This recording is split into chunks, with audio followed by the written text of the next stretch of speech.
এই যে আপনি বসে আছেন, রাগ হচ্ছে কোনো একটা কারণে, আপনি আপনি আপনি হয়তো গেছেন ইলেকট্রিক অফিসে বিল জমা দিতে। এখন যদি ইলেকট্রিক অফিসের পিছনে আয়না লাগিয়েছে, হ্যাঁ, ইলেকট্রিক অফিসে যেখানে কমপ্লেন করতে হয় তার পিছনে একটা আয়না লাগিয়েছে, মানে যে আসবে সে আগে নিজেকে দেখবে আয়নায় হাসছে, সে আর গালাগালি করতে পারে। একদম একদম এটা এটা একদম সলিড টেকনিক। তার কারণ হচ্ছে এটাকে বুদ্ধিতে আমার থেকেই পাওয়া। এটা মিরারিং, এটাকে আমরা মিরারিং বলি। তো আমি কি বললাম যে আপনি আমি যদি আমার মুখটা দেখি না, আমি কি কনসাস হই না, আমি অনেক কিছু একটা এখানে করতে পারবো না। আমি অনেক কিছু এখানে ল্যাঙ্গুয়েজ আমাকে বুঝে বলতে হবে, এভাবে কি বলছিস হ্যাঁ, ভেতর থেকে আওয়াজ আসবে যে কি ব্যাপার কি বলছিস, একদম বলে যাবে জরুরি।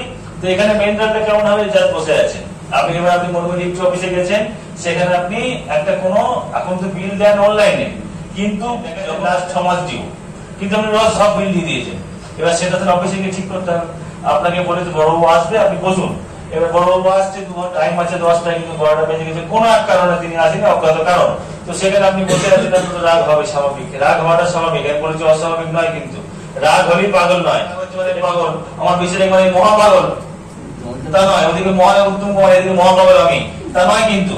তাহলে সেখানে ব্যাপারটা বুঝতে হবে, রাগ হওয়া স্বাভাবিক, রাগ হতেই পারে, করবেনটা কি আপনি করতে হবে। তা আপনাকে মনে করতে হবে যে আপনার ভেতর থেকে যখন রাগ আছে, হাতটা মুঠো হয়ে যায়। রাগ হলেই প্রথমে মুঠো হয়ে যাবে, এটা হচ্ছে ফার্স্ট জেস্চার। হাত মুঠো হয়ে যাবে, হাত শক্ত হয়ে যাবে। এবং রাগ হলে হাত শক্ত হবে, রাগের পরে হাতে ব্যথা হবে, হাতে জোর থাকবে না, লিখতে পারবে না। অনেক পেশেন্ট বলে, জানেন আমি পেন ধরে লিখতে পারি না, আমি বিভিন্ন ওই ওপেন ইউনিভার্সিটি কোর্সে ভর্তি হয়েছি, কিন্তু লিখতে পারি না, বেশিক্ষণ লিখলে আমার হাতে ক্র্যাম্প হয়ে যায়। তো সবাই বলছে রাইটার্স ক্র্যাম্প নয়, তার অরিজিনাল এখান থেকে কিন্তু এখানে অ্যাঙ্গার এবং অ্যাগ্রেশন, আলটিমেটলি ফ্রাস্ট্রেশন, সেটা বেরোচ্ছে কোথায়, হাত দিয়ে। ফ্রাস্ট্রেশন ধরবো কি করে, ওটা ডায়াগনস্টিক, ওটা আর্ট দেখে, হাতের লেখা দেখে আমরা ডায়াগনোসিস করতে পারবো তার লেভেল অফ ফ্রাস্ট্রেশন। খালি ছবি দেখে বলে দেবো, কিন্তু ছবিটা খারাপ, এটা একটা অঙ্গ কিছু বুঝাচ্ছেন ছবি, মানে আমি বুঝতে পারছি না, মানে তা নয়, তা নয়। এখানে হচ্ছে ব্যাপারটা কি, ওটা ডায়াগনস্টিক হলো। এক্সট্রা এনার্জিটা দুই হাত দিয়ে এসে আমি সেটাকে ছুড়ে ফেলে দিচ্ছি, ছুড়ে ফেলে দিচ্ছি হলো। বসে বসে খালি তাকিয়ে তাকিয়ে ভাবতে হবে যে আমার মধ্যে যে এক্সট্রা এনার্জিটা আছে সেটা আমি থ্রো আউট করছি, ফেলে দিচ্ছি, ফেলে দিচ্ছি। Through hand, through hand, through hand, হাত দিয়ে, হাত খুলে রাখবো। কিরকম করে করবো, এরা বসে আছে বা রেলওয়ে লাইনে দাঁড়িয়ে আছে, আমি যে কাউন্টার দাঁড়িয়েছি টিকিট কাটবো, 7 নম্বর কাউন্টার, 5, 6, 4 সব তাড়াতাড়ি এগাচ্ছে, আর আমার আমি দাঁড়িয়ে আছি, সব এগাচ্ছে, আমি দাঁড়িয়ে আছি। আমার পাশে যে দাঁড়ালো, সে টিকিট নিয়ে চলে গেল, দাদা পেয়ে গেছি, আমাকে বলে গেল যাওয়ার সময়, ওরকম বলে যায়, দেখবেন আমি দাঁড়িয়ে আছি, দাদা পেয়ে গেছি, আপনি এখনো পাননি, এই টাইমে দাঁড়ালে ভালো করতেন, বাস ওই লাইনে দাঁড়ালাম। যেই দাঁড়ালাম ওই লাইনে, সেই লোকটা উঠে বন্ধ করলো, উল্টো বন্ধ, বললো পাশে লাইনে চলুন। তো আমি তো পাশে যেতে যেতে ওদের লাইন ভেঙে অন্যদিকে চলে গেল, আমি বা সবার লাস্টে। এই করতে করতে কি হলো, আমার তো রাগ এসে যাচ্ছে, সকালে উঠে কেন 5 নম্বরে দাঁড়ালাম না, কেন 6 নম্বরে দাঁড়ালাম, এই তো মুশকিল হয়ে গেল। আজকে পুরো 10টা থেকে ওয়ার্কশপ শুরু, ওখানেই বন্ধ হয়ে গেল, কি করে ট্রেনে যাবো, কি করে অনলাইনে কি করে, আমি তো বেরিয়েছি বাইরে থেকে ঠিক সময়, এই টিকিট কাউন্টারের লোকটা এমনি করলো, এটা কিছু করার নেই। আপনার ওয়ার্কশপের এন্ট্রি দিয়েছিল 10টা 15, আপনি কি করে রাখতে পারেন সেটা? আমাদের লাইভ একটা ড্রামা, সিনেমা, সিনেমার এন্ট্রি ছিল 10টা 15, টাইগার জিন্দা হয় সিনেমায়, সম্বোধনা আসছে 1 ঘন্টা পরে, 2-2.5 ঘন্টা সিনেমা, 1 ঘন্টা পরে মেন হিরো এন্ট্রি হচ্ছে, বোঝা গেল? 1 ঘন্টা পরে। তো সেখানে বলতে পারে আমার সিনেমা প্রথমে কেন আমাকে দিল না, 1 ঘন্টা পরে কেন? সেরকম আমার আপনার এই ড্রামাতে হয়তো আমার এন্ট্রি ছিল 10টা 15, তো কি অসুবিধা আছে?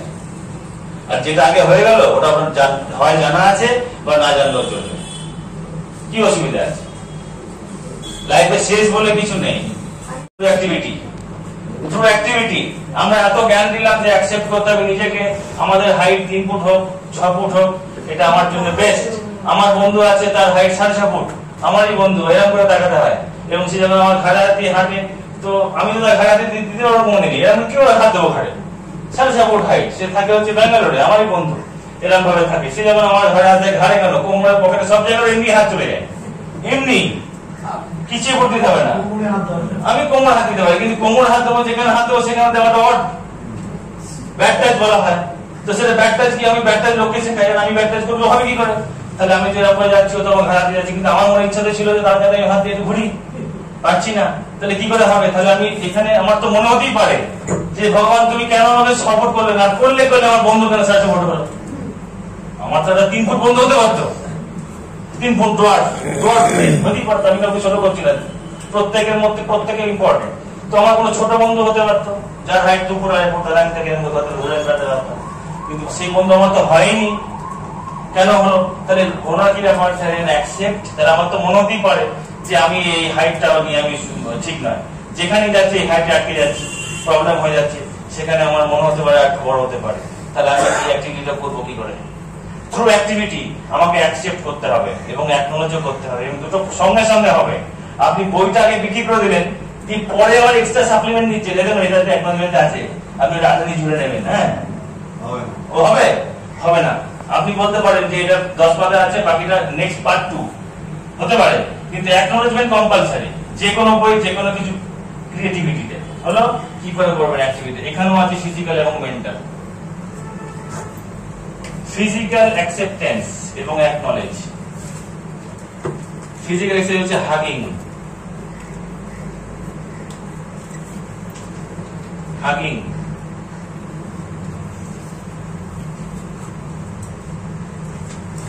Hugging self, hugging, accept and acknowledge, সেখানে হচ্ছে হাগিং।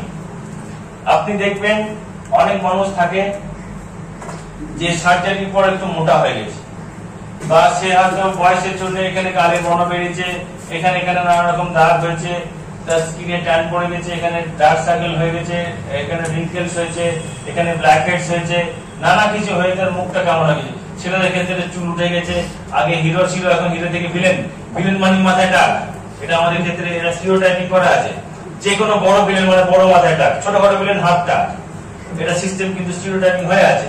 তাহলে আমি হিরো থেকে আমার ভিলেনে যে ট্রান্সফরমেশন হয়ে যাচ্ছে, আমি দেখতেও চাই না যে একটা উঠলো, মানে আস্তে আস্তে ভিলেন হয়ে যাচ্ছি। এবং বাড়ির লোকে বলছে তোমার দেখতে না অনেকটা অমরেশপুরি লাগছে, তোমার দেখতে মুখটা মদনপুরীর মতন লাগছে।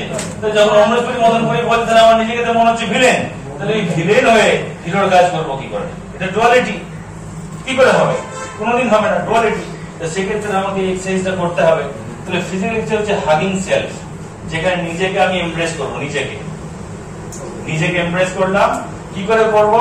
আমাকে অ্যাকসেপ্ট করতে হবে নিজেকে, তার জন্য ফিজিক্যাল অ্যাক্টিভিটি, সেটা হচ্ছে ফার্স্ট হচ্ছে হাগিং সেলফ, এইটা আমাকে করতে হবে। এটা হলো তো, এই জিনিসটা আমি করলাম। এবং হচ্ছে নিজেকে অ্যাপ্রিসিয়েট করা, নিজেকে অ্যাপ্রিসিয়েট করা হলো, নিজেকে অ্যাপ্রিসিয়েট করা। এই জায়গাতে অ্যাপ্রিসিয়েট করতে হবে, ঠিক স্ক্যাপুলার এই জায়গাটাতে, এই জায়গাটা এইখানে, এবং দুটো হাতে, একটা এখানে একটা এখানে। স্ক্যাপুলার এই জায়গাটা, স্ক্যাপুলা আছে এখানে, স্ক্যাপুলা ঠিক স্ক্যাপুলার যে হাতটা দেখতে পাওয়া যাচ্ছে এইখানে উপরটায়, এই জায়গাটা করে, এই জায়গাটা করে আমাকে হবে স্পাইনে করা হয়। এটা আমাদের করতে হবে। আর মেন্টাল টেকনিকে বলা হচ্ছে ইএফটি, ইএফটি, এই টেকনিকটার নাম হচ্ছে EFT, emotion free technique. EFT নিয়েও অনেক ওয়ার্কশপ অনলাইনে হয় বা বিভিন্ন জায়গাতে হয়, আপনি দেখতে পাবেন, সেগুলো নিয়ে শেখায় ইমোশন ফ্রি টেকনিক। তো এটা যখন প্রপার হ্যান্ডশেক করা হয়, এই জায়গাতে চাপ দেওয়া হয়, ওকু একদম রাইট, রাইট LI4। সো এই যে পয়েন্ট, এই পয়েন্ট এখানে যখন আমরা এখানে প্রেস করব, তখন কি হবে? তখন হবে আমাদের পুরো ইমোশনটা রিলিজ, তো সেলফ রিলিজ করছি। তাহলে আমাদের এই পশ্চারে থাকি, দেখবেন অনেক জায়গায় অনেক অনেক অনেক অনেক মানে পুরুষজন মানুষজন থাকেন যারা এই পশ্চারেই থাকে, এবং এখানে সেখানে হাত কি করছেন জানেন? সেখানে কি চাপছে না, কি করছে আপনি ভাবছেন হয়তো হাতে বাধা করছে বলে হাত তৈরি করেছে, বলো এটা কিন্তু একটা টেকনিক।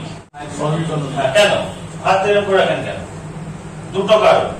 এক, যেখানে হাতের সংযত রাখা যেতে পারে, এটা একটা সোশ্যাল একটা কারণ, যে আমার হাত আমার জায়গায় আছে, আমার হাত আমার চোখের সামনে আছে। হাত যদি পেছনে থাকে, হাতকে দেখতে পাচ্ছেন কি করছি, বোঝা গেল? তাহলে এটা এক। 2 নম্বর হচ্ছে এখানে একটা পয়েন্ট আছে এই জায়গায়, ঠিক এই জায়গাতে, হ্যাঁ একদম বলো, এখানে একটা পয়েন্ট আছে, হলো। তাহলে এই যখন আমি হাতটা দিয়ে এই কি করলাম, এই